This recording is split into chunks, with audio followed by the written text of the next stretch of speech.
business en bagnole. La clé numéro 5, qui est très importante, c'est de s'exposer à des gens d'un autre niveau, de décaler la norme. Souvent, quand tu es dans ton groupe, encore une fois, ton groupe d'appartenance, ton groupe d'amis, ton groupe de collègues, ton groupe d'entrepreneurs, tout ce que tu veux, il y a une norme qui se met en place. Il y a une norme de résultats, il y a une norme de chiffre d'affaires, il y a une norme de vision, de visibilité, il y a une norme dans les projets que tu fais, il y a une norme dans la façon de faire du management, il y a des normes dans tout. Il y a des normes qui se mettent en place, c'est comme ça. Le fait de décaler la norme en s'exposant à des gens d'un autre niveau, et pas un autre niveau en dessous de toi, un niveau au-dessus de toi, un niveau où tu veux aller. Alors je dis pas qu'il ne faut pas s'exposer à des gens d'un niveau inférieur, mais on est plus dans une relation de mentorat, on est plus dans une relation pour les tirer vers le haut.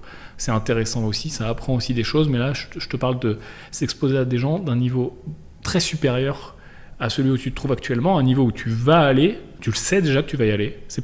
La question c'est pas si, c'est quand. Ça c'est super important, la putain de question c'est pas si, c'est quand.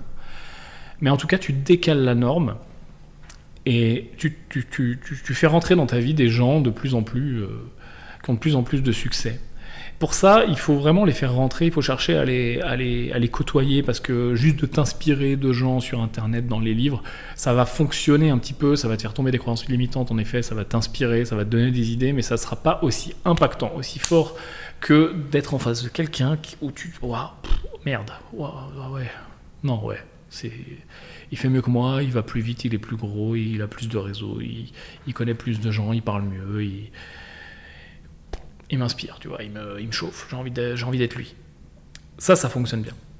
Et il faut chercher à le faire, vraiment, un maximum. Donc il y a plein de moments où on peut le faire, il y a des relations de mentorat, tu peux aller rencontrer ces gens-là, tu peux aller interviewer ces gens-là, tu peux aller dans des événements où ces gens-là parlent, où ces gens-là sont présents, tu peux aller dans des masterminds, il y a plein de choses qui sont possibles. Tu peux travailler avec ces gens-là, tu peux proposer des choses à ces gens-là, mais il faut le faire. Parce que ça te met un coup tout de suite, tu te dis merde,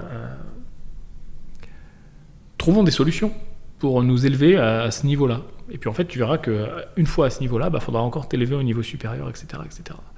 C'est pour ça d'ailleurs que nous, on sélectionne nos investisseurs. On a en effet des investisseurs qui sont monsieur tout le monde, entre guillemets, sans vouloir... voilà, des gens normaux, des investisseurs, etc. Et on a aussi des gens qui sont beaucoup plus avancés, et on recherche toujours des gens qui sont beaucoup plus avancés. J'aimerais, et d'ailleurs on en parlait avec mes autres associés il y a quelques temps, on aimerait sur le prochain tour avoir un milliardaire. Pourquoi ? Parce que tu ne deviens pas milliardaire par hasard. Non, bullshit.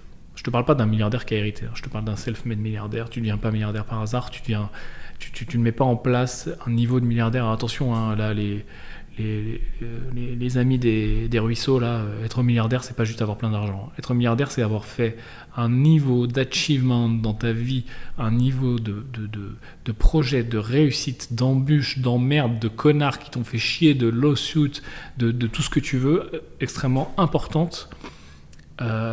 C'est pas juste avoir plein d'argent être milliardaire. C'est un niveau de réussite, mon pote. Je vois tout le temps dans les commentaires de toutes ces pages à la con que j'ai unfollow d'ailleurs, qui me rendent fou, voilà, tel milliardaire a donné ci, tel milliardaire a créé tel vaccin, tel milliardaire a fait ça, et c'est toujours, mais ça c'est typiquement français, hein. Franchement le français est tellement con, putain. Ah oui, il aurait pu donner plus, ah bah oui, ça va lui faire une économie d'impôts, ah bah oui, ouais, mais il pouvait pas faire autrement, ah bah oui, mais ta gueule, j'ai envie de ta gueule, franchement. Vas-y, fais un dixième d'un milliardième de poils de cul de fourmi de ce qu'a fait ce gars-là, dans n'importe quel domaine, hein. Lol. Donc bref, toujours est-il que décaler la norme, challenger ses résultats, faire baisser son ego aussi, parce que forcément quand t'es avec quelqu'un qui fait 100 fois mieux que toi dans les domaines qui t'intéressent, ça te remet aussi un peu à ta place, en plus de te faire apprendre, et puis ça te génère de nouveaux projets, du nouveau réseau, une nouvelle inspiration intéressante et qui te tire vers le haut. Donc...